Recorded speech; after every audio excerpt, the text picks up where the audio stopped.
Un saludo muy especial para las trabajadoras y trabajadores, la comunidad educativa, campesinos, campesinas, vendedores ambulantes, emprendedores, emprendedoras, sindicatos gremiales, representantes de asociaciones del trabajador, centrales obreras y organizaciones de defensa laboral, personal de la salud, familias, madres, cabeza de hogar, jóvenes aprendices del SENA, personas de la tercera edad, personas con diversidad funcional en situación de discapacidad, habitantes de calle, comunidades étnicas, pueblos indígenas, afrodescendientes, lideresas, líderes y población LGBTI y a todo el empresariado de Colombia, a todas las colombianas y colombianos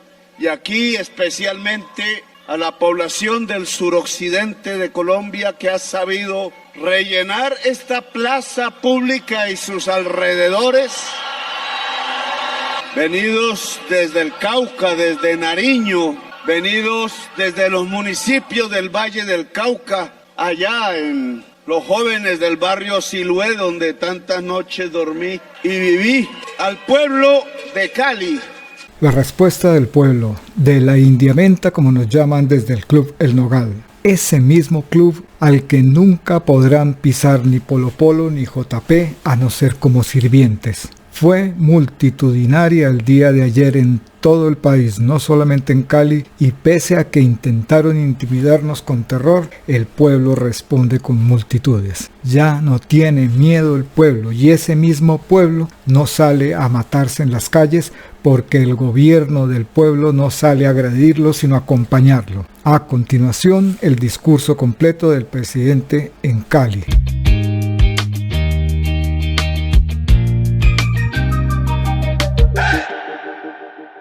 Cali, pachanguera, Cali que resiste, Cali que fue atacada en el día de ayer como el Cauca y el Valle del Cauca en cerca de 24 hechos, más los que se lograron detener por la fuerza pública, a la que agradecemos su trabajo en función hoy de los derechos de las gentes y de la libertad en Colombia. El ejército de Bolívar quisieron silenciar a Cali y al occidente de Colombia con el terror, con el miedo. Hirieron decenas de habitantes en el suroccidente de Colombia y en Cali, y murieron ciudadanos de Colombia en Cali, y murieron miembros de la fuerza pública tratando de defender que el pueblo, incluso hoy, a partir de hoy, pueda hablar, pueda expresarse, pueda ser el sujeto de derechos, el dueño de la Constitución Nacional y el soberano del pueblo. Quiero ahora mismo pensar y que pensemos en una persona que se debate entre la vida y ojalá entre la vida al lado de sus familiares, con el cual no tuve cercanía política, pero con su señora madre sí, y con su abuelo, que siendo presidente de Colombia y a pesar de pasar por días y noches de amor, de guerra, de clandestinidad, pudimos al final, quizás comenzó una vallecaucana, que ahora recuerdo, Carmenza Londoño, la Chiqui, en una camioneta dialogando con embajadores del mundo, quizás por primera vez los veía, dialogando con los delegados del gobierno de Julio César Turbay Ayala, comenzando a aprender, desde hacía mucho no se oía, y en un hecho difícil indudablemente en el centro junto a la Universidad Nacional, que hoy no existe, porque quisieron derrumbar y demoler esos sitios históricos, para que la gente no vuelva a saber qué pasó allí. Dialogaron por primera vez, estando una en la insurgencia, queriendo hacer una revolución, y otro en la presidencia, queriendo mantener el status quo. Decidieron hablar de paz, decidieron hablar, decidieron dialogar. La hija del presidente Julio César Turbay Ayala murió asesinada por Pablo Escobar. Y Carmenza Londoño, la Chiqui, nuestra compañera, murió también en combate.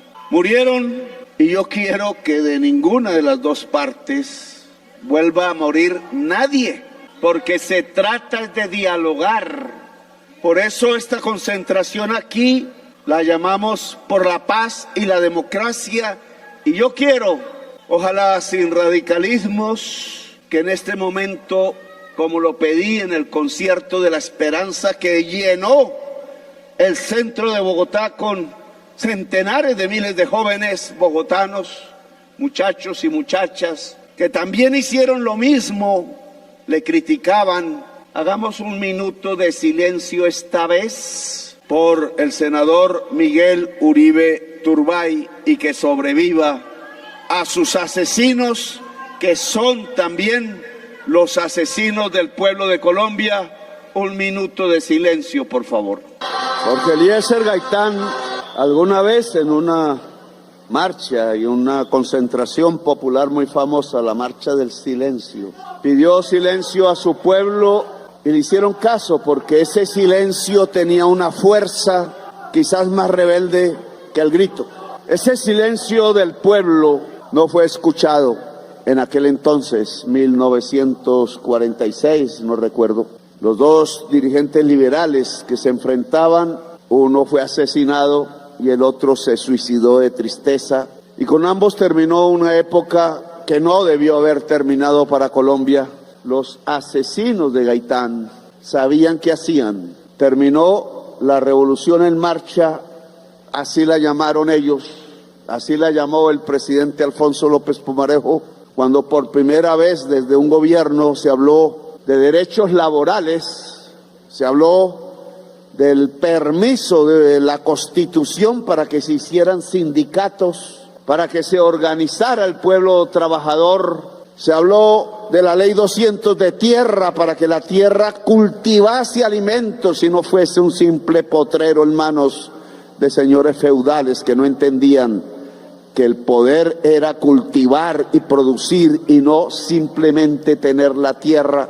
Un Alfonso López Pumarejo al que le quisieron dar un golpe de Estado, que se fue, dicen que por amor, a atender a su esposa enferma de cáncer en los Estados Unidos, y que tras sus banderas intentó Jorge Eliezer Gaitán o Gabriel Turbay, que se llamaba Turbay, y quiero recordarlo, ambos intentaron, cualquiera que fuese el presidente de Colombia, continuar la revolución en marcha, porque era construir un país mucho más justo, donde obreros, más eran hombres que mujeres en aquel entonces, pudieran tener un salario digno, y donde campesinos y campesinas pudieran tener un pedazo de tierra. Esa aspiración, tanto de Gaitán como de Turbay, se hundió en sangre. La sangre de Gaitán, asesinado. La otra, escuchen bien el apellido, la de Gabriel Turbay, también corrió por su mano propia, dicen, en algún barrio de París, porque no pudo aguantar que a partir de ahí hundieran a sangre y fuego al pueblo de Colombia y a sus aspiraciones, a sus derechos, y lo que se fortaleciera fuera la época del fascismo en Colombia. Yo le pido a Efraín Cepeda, sé lo duro de esta confrontación allá en el Senado, donde está en este momento dirigiendo la plenaria, a Efraín Cepeda, que recuerde esa historia del Partido Conservador.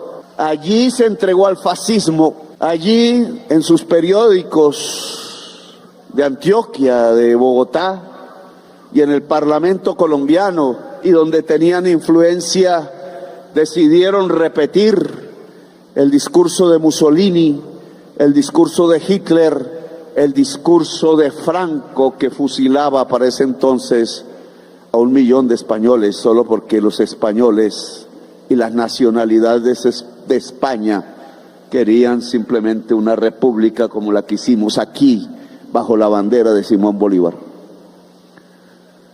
Luchar por los derechos llevamos siglos. Y Turbay estuvo al lado de esa lucha de derechos y no aguantó la masacre que siguió. 300.000 colombianos asesinados, una hoguera humana prendida como antorcha en la oscuridad de la historia de Colombia por un fascismo que usó el Estado para asesinar a su propio pueblo. Entendieron bien después los liberales y los conservadores, después de matarse entre sí y después de 300.000 tumbas, que debían hablar, que debían dialogar. Y desde entonces, así sea entre ellos, no volvieron a matarse entre sí, pero se les olvidó la revolución en marcha y se les olvidó alejar el fascismo de la historia de Colombia.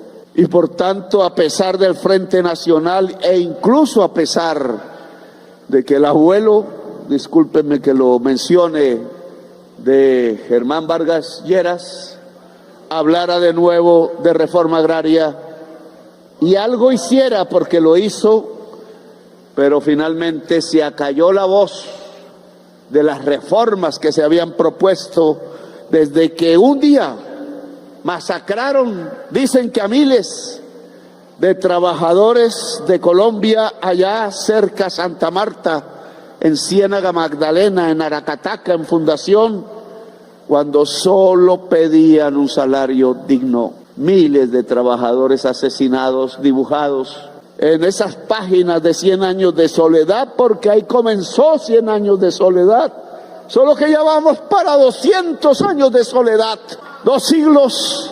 Por eso una de las cosas que hice fue que por primera vez hubiera un retrato de Gabriel García Márquez en la Casa de Nariño, al lado del que fue el precursor de los derechos humanos en Colombia.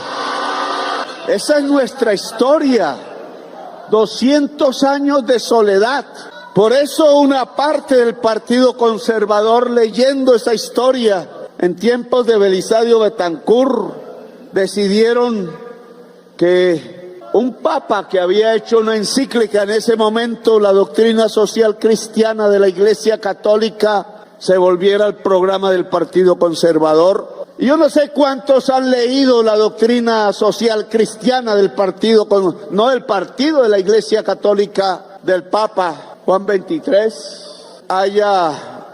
Hoy deberían leerla los parlamentarios conservadores, porque decía que el pueblo tenía derecho a formar cooperativas, que el pueblo tenía derecho a organizarse en las fábricas y en los lugares de trabajo, que el pueblo tenía derecho a un salario digno, que el pueblo tenía derecho a vivir una vida digna, el pueblo de Dios, dijo la encíclica.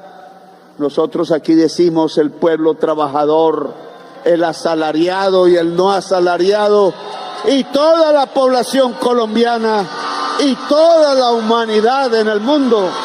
Yo no estoy proponiendo algo que desde hace mucho tiempo se ha propuesto en el mundo. Estoy proponiendo una jornada de 8 horas.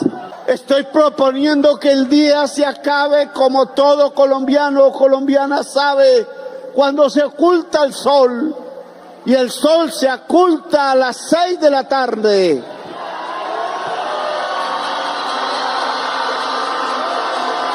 Estoy proponiendo que no haya una discriminación entre la juventud trabajadora y el resto de la población que trabaja. Unos tienen quizás la opción lejana de tener un contrato laboral, los más viejos, y los jóvenes les tienen prohibido tener un contrato laboral. ¿Qué injusticia es esa?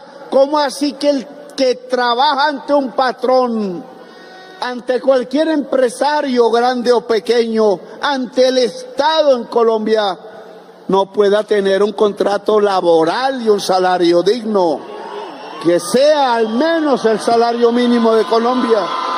¿Cómo así que en Colombia, después que en todo el siglo XX a liberales y a conservadores, parlamentarios o no, funcionarios del Estado, incluidos los presidentes liberales y conservadores, se les pagaba el salario salido de los impuestos que le cobraban a los campesinos que producían café, y ahora no hay una pensión para esos campesinos, mientras los presidentes y los parlamentarios sí que la tienen. Mientras ahora no hay una pensión para las campesinas cafeteras ni ninguna campesina en Colombia.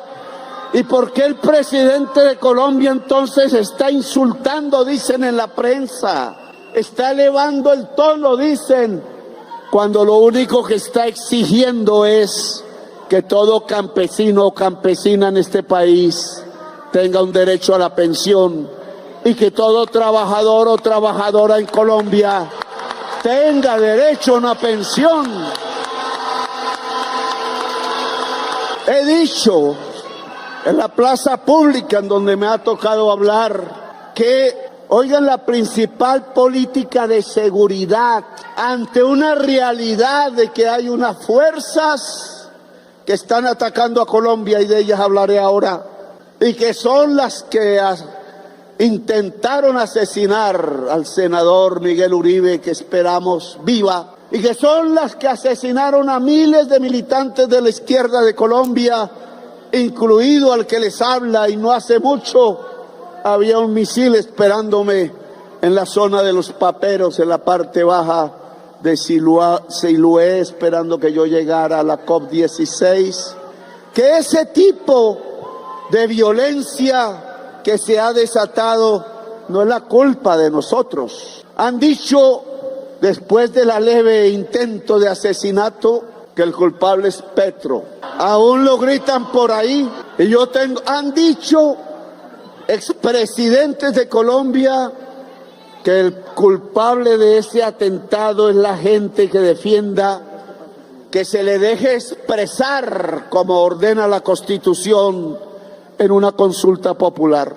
Y yo tengo que decirles que no, el culpable no es el pueblo de Colombia, ni el pueblo pobre de Colombia, ni el pueblo trabajador de Colombia, ni su presidente.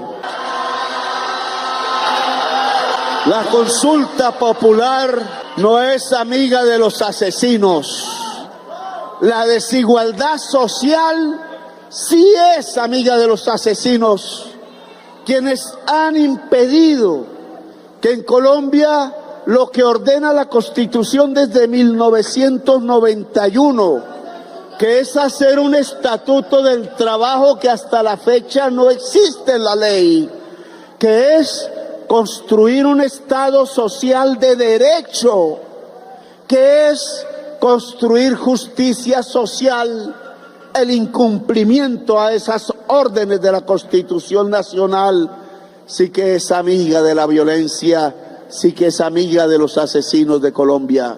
Es que en Colombia hay narcotráfico porque hay desigualdad social. Es que en Colombia los niños se vuelven asesinos porque no hay educación. Cortaron los recursos de la educación hace 10, hace 15 años. Y oigan esto, es que la mejor política de seguridad que un país puede tener, y no lo digo yo, lo dicen las investigaciones sociológicas de los Estados Unidos, que volvieron política pública y comprobaron que era cierto, es que los bebés, los niños y las niñas de brazos hasta los 7 años puedan ser criados en medio del amor y del afecto. Es decir, que si quisiéramos que esos niños asesinos ya no existieran en Colombia, sino niños y niñas sin apellido, niños y niñas felices, lo primero que habría que hacer es que las mamás se pudieran abrazar en las mañanas y en las noches con sus propios hijos en su casa. La mejor política de seguridad para estar en paz es el primer hecho que se debe producir. ¿Y qué pasa en una ciudad grande como Bogotá, como Cali, como Medellín, como Barranquilla incluso? ¿A qué hora llega una mamá en Bogotá a su casa cuando trabaja, incluso por debajo del salario mínimo en el norte de Bogotá, y le sirve tintos al doctor que después va a ir al Congreso a dirimir si la señora tiene derecho a un salario mínimo o no, a un contrato laboral o no, y sale a las 10 de la noche o sale a las 11 de la noche y tiene que coger un bus de Transmilenio, aquí le dicen de otra manera, el mío, que no me han aceptado la propuesta de cómo renovarlo, pero llega a la casa a la 1 de la mañana y tiene que salir de la casa a las 4 o 5 de la mañana para poder llegar otra vez al sitio donde trabaja, para poder llevarle leche a los niños o comida. ¿Y a qué hora abraza a los niños? No los puede ver, apenas un beso mientras duermen. Y el señor que recibe los tintos no piensa en eso. No se le ocurre pensar que esa señora debe salir temprano, que debe llegar un poco más temprano, que debe tener un poco más dinero para comprar leche, y que si pudiera abrazar a sus niños despiertos, esos niños llevarían en el corazón tal amor, tal afecto, que no solo le tendrían saber a estudiar, sino que jamás levantarían una pistola contra ningún ciudadano de Colombia. Y entonces quieren desligar como si fueran enemigos, como si fueran agua y aceite, la paz de Colombia con la justicia social de Colombia. Y eso no es cierto, se equivocan los editorialistas de la prensa del gran capital, se equivocan los señores que usan lo que aprendieron en el derecho y en la universidad para ver cómo los trabajadores y las trabajadoras no triunfan en este momento. Se equivocan los políticos y se equivoca, lamentablemente, también el pueblo pobre que no sabe de esta pelea, de esta lucha, y que aún continúa votando por sus propios verdugos, por los que sí lo van a asesinar. No es cierto que la consulta popular y la justicia social en Colombia sean enemigas de la paz y amigas de la violencia y los asesinos. Los que gritaron eso ante la sangre, quizás por rabia, lo entiendo, pero los que reprodujeron eso siendo líderes políticos aspirando a que el pueblo vote por ellos, se equivocan, y lo que están incendiando es al país y haciendo crecer la violencia. Y este presidente está elegido es para hacer la paz, es para construir la justicia social, porque soy absolutamente consciente, leyendo desde la primera página de la historia de Colombia que he podido leer, que no podemos tener paz ni en nuestro corazón, ni en nuestra sociedad, ni en nuestra patria, si somos el tercer país más desigual del mundo, y que por tanto el objetivo principal es que hay que dejar de ser desiguales, hay que hacer que seamos justos gobernantes y sociedad, y la primera justicia se hace con la mujer, con la madre, con los bebés, con los niños de la infancia. Por eso tampoco puedo estar de acuerdo con el expresidente que dijo no, que Petro no firme la consulta porque eso es inconveniente. Más decente, porque muchos han dicho que es inconstitucional, muchos han dicho que es ilegal, muchos han amenazado a mi gabinete con que se va preso. Ay Dios, yo me sentiría orgulloso incluso si me hacen esa, que lo han intentado hacer varias veces, porque tendrían que poner preso a unos funcionarios públicos y a un presidente de Colombia que lo único que han hecho es pedir que el pueblo se exprese.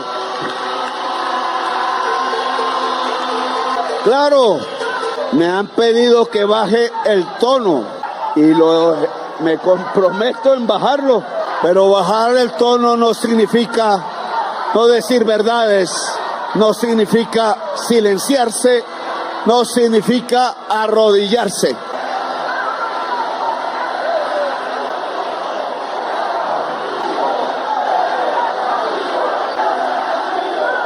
¿Por qué la consulta?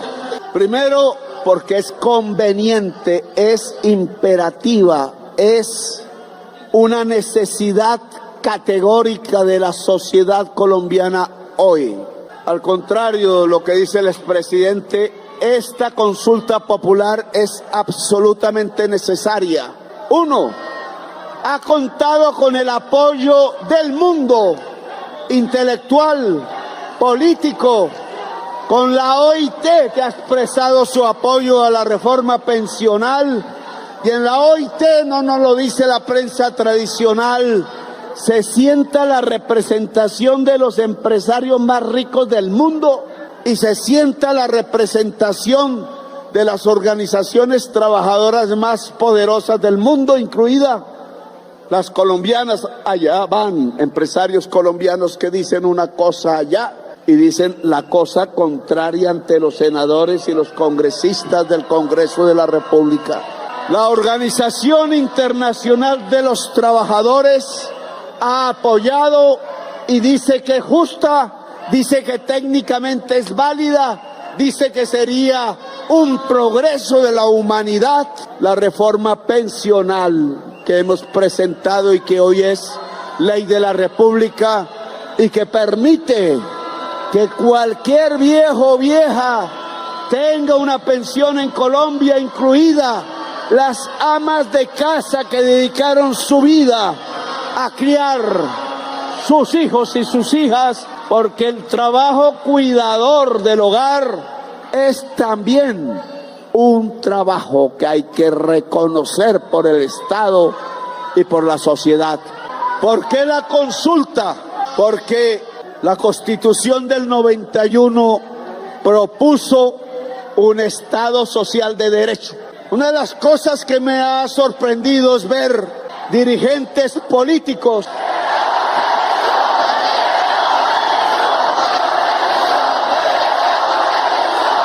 que hizo la Constitución del 91, construir y lo propuso como una solución a la violencia y a la guerra eterna de Colombia, como una solución a los 100 años de soledad que hubiera en Colombia y se construyera un Estado social de derecho. Ahora, enfrentando esta consulta y la reforma laboral y las reformas sociales, ya no dicen Estado social de derecho, dicen Estado de derecho, violando la Constitución de Colombia. Lo dicen hasta magistrados, exmagistrados y dirigentes políticos del Congreso de Colombia y expresidentes. Les hago una pregunta: ¿es que acaso al hablar de Estado de Derecho lo que están proponiendo es que se rompa el pacto que se hizo alrededor de la Asamblea Nacional Constituyente de 1991 y la actual Constitución de Colombia? Y lo digo por estas razones, porque quien hablaba de Estado de Derecho sin más era la Constitución de 1886, que decía que el poder no residía en el pueblo, sino en la nación, y la nación eran los oligarcas de Colombia. Quieren romper el pacto de la Constitución del 91 porque el presidente de Colombia, que sí, y me insultan hoy por ello, era miembro del movimiento mayoritario que se eligió popular y libremente en la Asamblea Nacional Constituyente y que era el M-19, había dejado sus armas y su violencia y había pedido que cesara la violencia en la política solo porque se hiciera un pacto a favor de construir la justicia social en Colombia.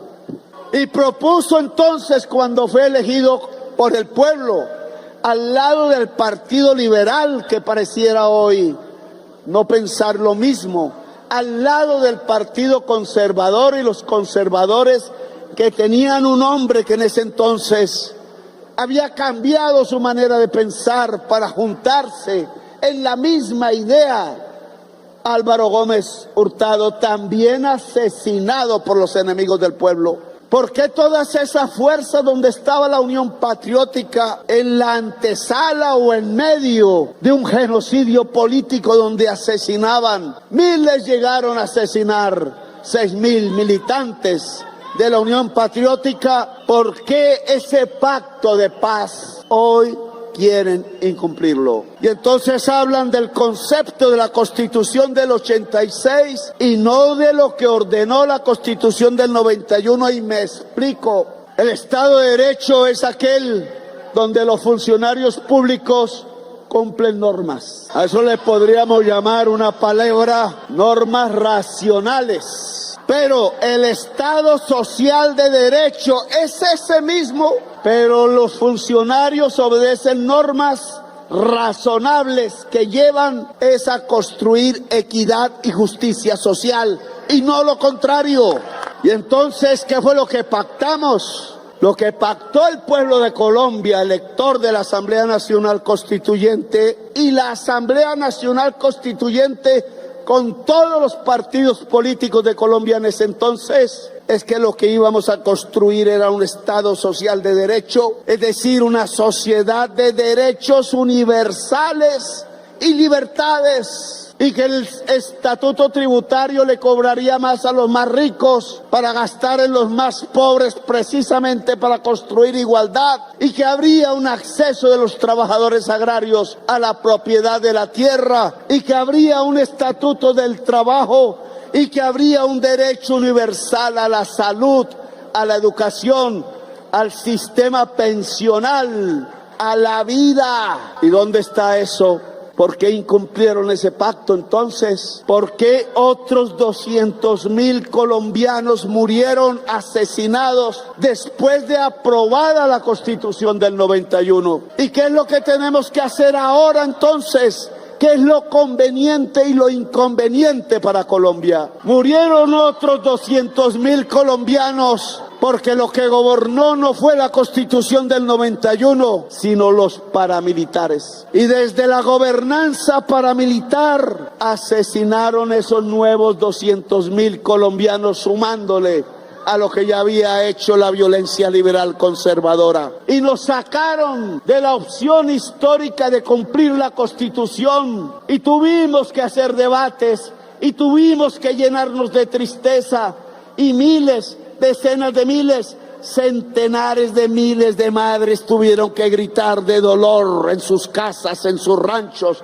a veces sin ranchos, porque se lo habían quemado, del dolor de perder a sus maridos, de perder a sus hijos, de perder a sus hijas, de verlos desaparecer. Y vino entonces el genocidio de Colombia, y vino con autoría y marca del Estado colombiano, hasta que decidieron asesinar a 6.402 jovencitos con balas oficiales. Y en lugar de justicia social económica, en lugar que el campesino tuviera tierra, desalojaron 6 millones de campesinos de su propia tierra. Y en lugar de que hubiera un estatuto del trabajador, aprobaron la ley 50, la ley 100, aprovecharon los artículos transitorios de la Constitución para construir un neoliberalismo que lo único que ha hecho es hundirnos en más violencia, y lo único que ha hecho es hundirnos en más desigualdad social.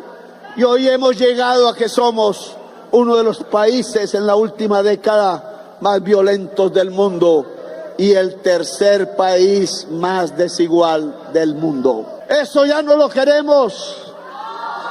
Por eso el pueblo salió al estallido social, y cómo no lo hizo aquí en Cali. Y por eso, y quiero que se entienda bien, la mayoría electoral de Colombia en el año 2022, la mayoría del pueblo no quiso seguir con la tradición de la violencia y la sangre, y quiso construir la paz a través de la justicia social, y eligió a Gustavo Petro presidente.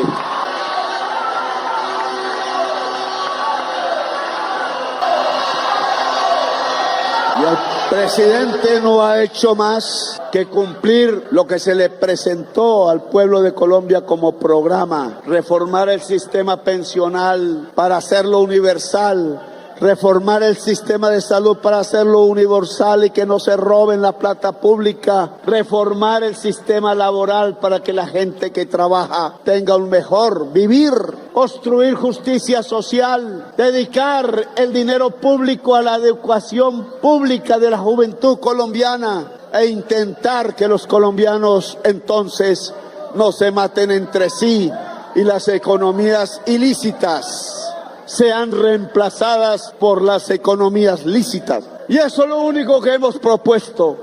Y llevo 3 años ya de gobierno y el Congreso de Colombia solo aprobó una ley que aún no es ley de la República. Se dedicaron al bloqueo institucional, se dedicaron a tumbar cuanto decreto o ley expida el presidente, se dedicaron a impedir que sean aprobadas las leyes que necesita el pueblo. ¿Y qué dice la Corte Constitucional cuando eso pasa? Dice que si hay un conflicto entre el legislativo y el ejecutivo, es decir, el presidente, porque se bloquean las decisiones que toma el presidente, entonces debe decidir el pueblo.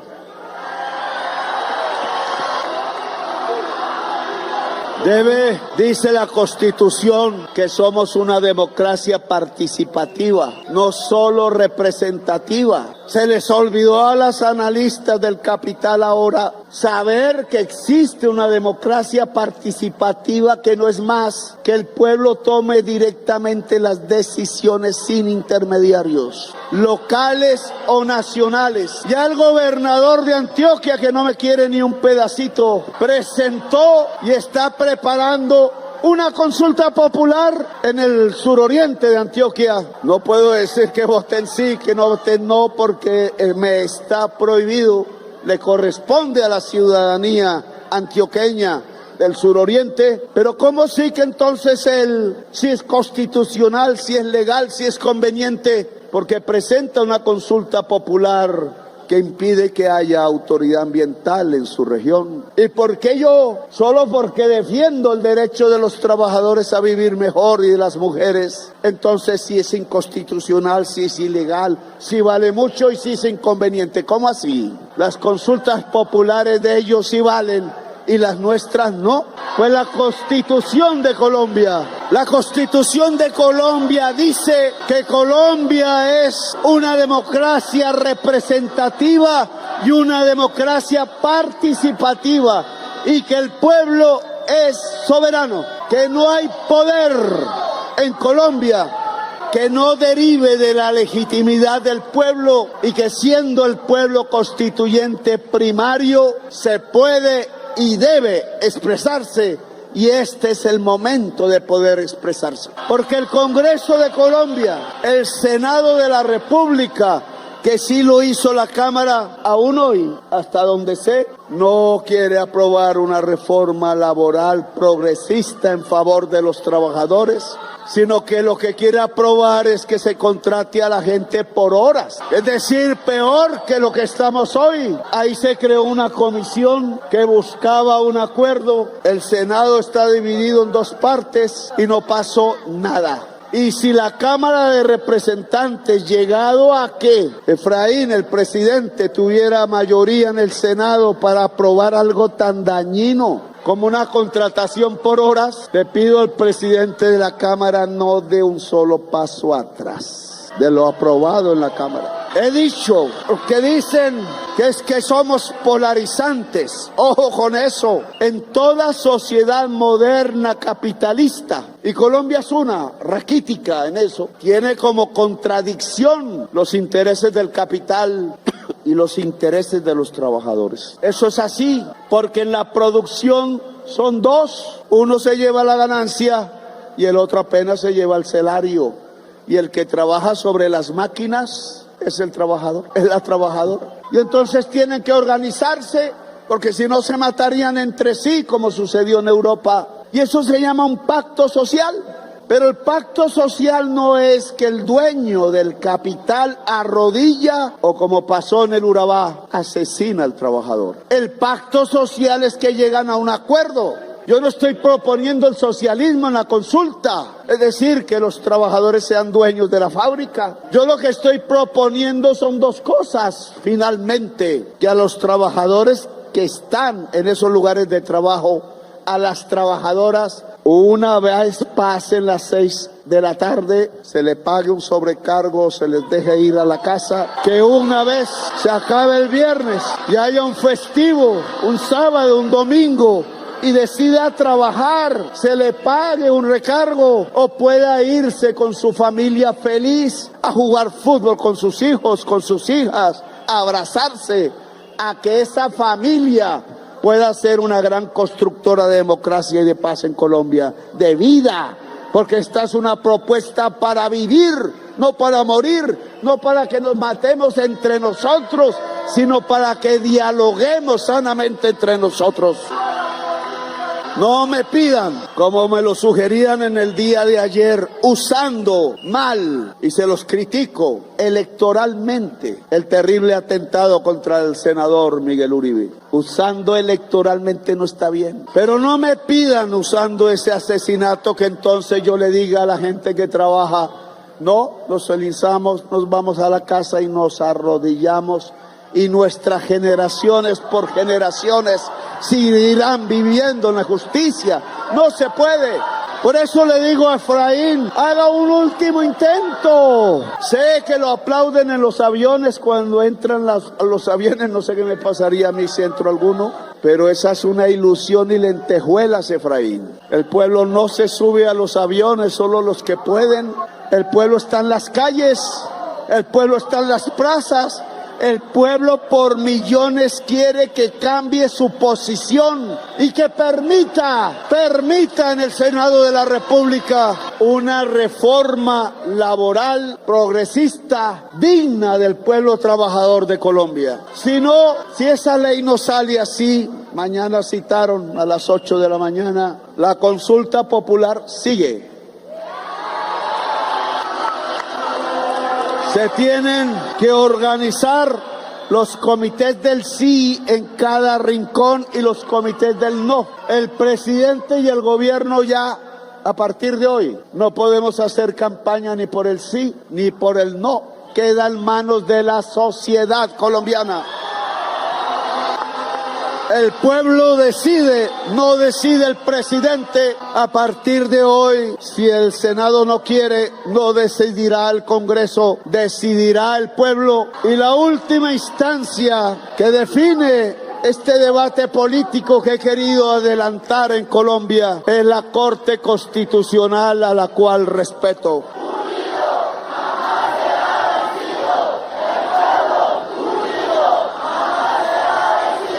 Han presentado 227 proposiciones los senadores para discutir mañana. Bien pueda, están en su derecho, pero el presidente de Colombia ha decretado la consulta popular.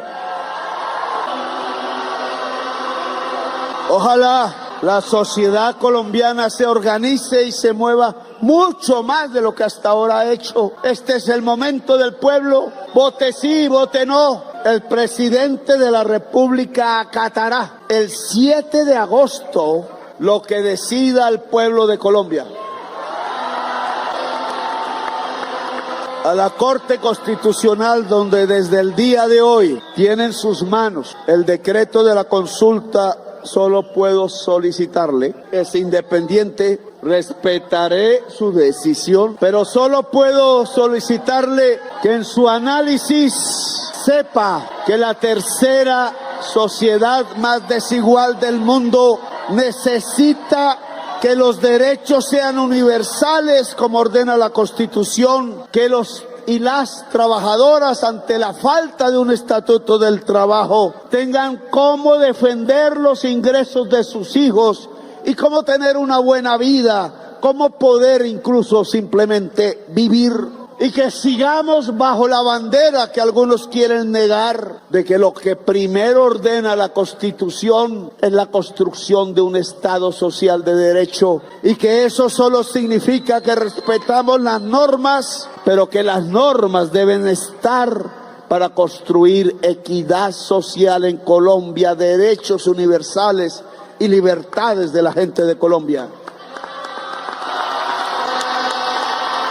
Si llegado el caso, y no es una amenaza porque yo no amenazo, a mí me amenazan. Dice un presidente vecino que el señor Marco Rubio está organizando un golpe de Estado contra mí.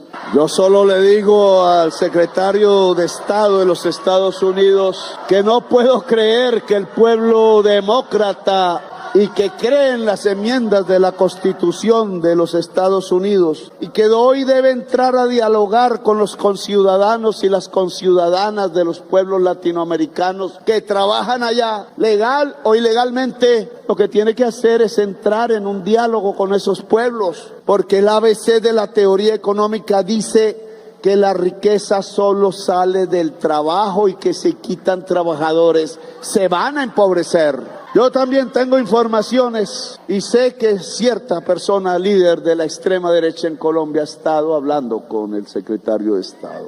Y también sé que hay una grabación por allí que le puse a escuchar a la fiscal general de la Nación, en donde cierto dirigente de extrema derecha de Colombia, que no es Uribe, ojo, está aliado con el narcotráfico, buscando que gentes y fuerzas en Colombia, gremiales, y gentes y fuerzas en Colombia y en Estados Unidos de extrema derecha produzcan un golpe de Estado en Colombia. Quiero a los poseedores de esa grabación que los hagan público en los periódicos de los Estados Unidos, ojalá. Pero aquí no nos asustamos por eso. Aquí sabemos que el pueblo de Colombia es el pueblo de Bolívar, es un pueblo libertario, es el pueblo que jamás se dejará quitar la independencia nacional después que la logró de los españoles.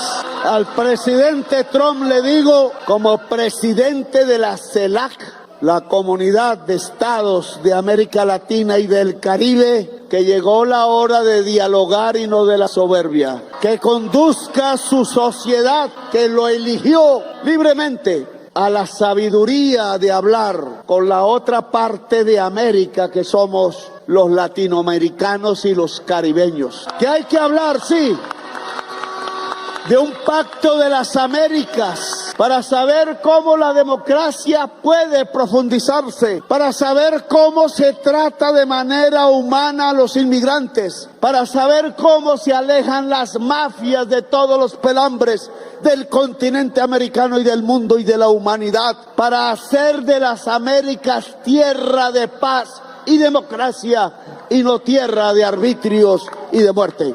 Siempre estaré dispuesto a eso. Quiero que se organice el pueblo en cada esquina, sea que quiera votar por el no, sea que quiera votar por el sí, y aún ahora le solicito al senador Efraín Cepeda, léase la encíclica de la Santa Iglesia Social Cristiana y Católica, porque ahí ordena que las leyes vayan en función del pueblo, que nos hunden todo, supongamos. Entonces, lo que sigue son 8 millones de firmas. Un trabajo intenso, difícil, pero el pueblo ya decidió decidir y no se va a echar para atrás, y todos los instrumentos que existen en Colombia, incluida la Asamblea Nacional Constituyente, se utilizarán, porque el único soberano, el único detentor del poder en Colombia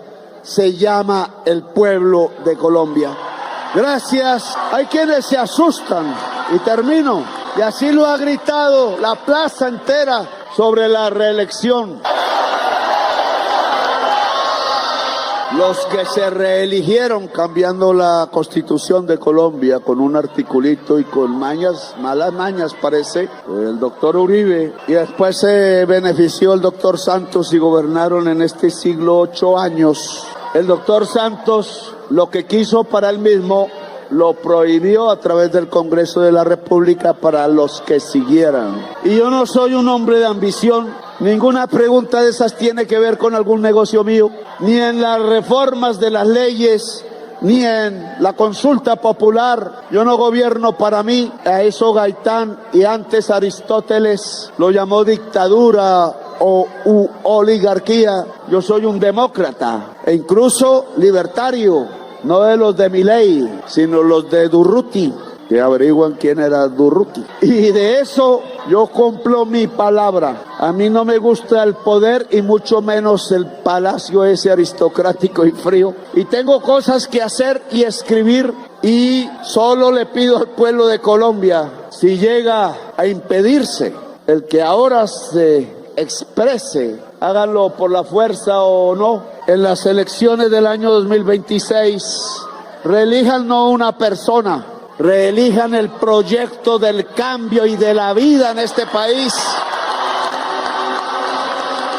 El pueblo será libre. Yo garantizaré que cualquier candidato de Colombia viva. Le he pedido a través de la embajada norteamericana en Bogotá que todos los cuerpos de inteligencia me ayuden a investigar quién mató a Mario Uribe. Le he pedido ayer en una reunión derivada del acuerdo de paz con la FARC, artículo 2, que todas las embajadas que hacen presencia de la comisión que pidió la FARC para que hubiera garantías políticas en Colombia, participen con sus cuerpos de inteligencia para que me averigüen quién asesinó o intentó asesinar, primero a mí, claro, pero sobre todo al senador Miguel Uribe Turbay. No quiero escatimar ni un esfuerzo, ni una hora en saber quiénes fueron. Tengo indicios y no apuntan a las histerias que hay en la calle, apuntan a otra cosa. Pero no es de mí, es de la Fiscalía, la dirección de la investigación. Le pido a la señora general de la Fiscalía General de la República que permita algo en lo que ella participó y por ahora la persiguen. Permita una comisión de investigación judicial independiente de las Naciones Unidas para que ayude en la investigación del atentado, no solo contra el senador Miguel Uribe, sino contra todos los líderes políticos y sociales que han sido asesinados en la historia de Colombia. Gracias, muy amables pueblo caleño, gracias, pueblo colombiano que me escucha, gracias por la paz y la democracia, por una Colombia libre y justa, por Colombia, potencia mundial de la vida. Gracias, muy amables. Ya hemos escuchado al presidente, ha dicho lo que tenía que decir y nos ha quedado algo muy claro. Primero, le va a bajar al tono como se lo pidieron, pero eso no quiere decir que va a dejar de decir lo que tenga que decir, o sea, la verdad, o denunciar lo que haya que denunciar. Y el pueblo es el que decide. Si la Corte Constitucional decide que no hay consulta, entonces nos vamos a 8 millones de firmas, pero la consulta va porque va. Muchas gracias, no olviden compartir, dejarme su valioso comentario, un like y nos vemos en el próximo video.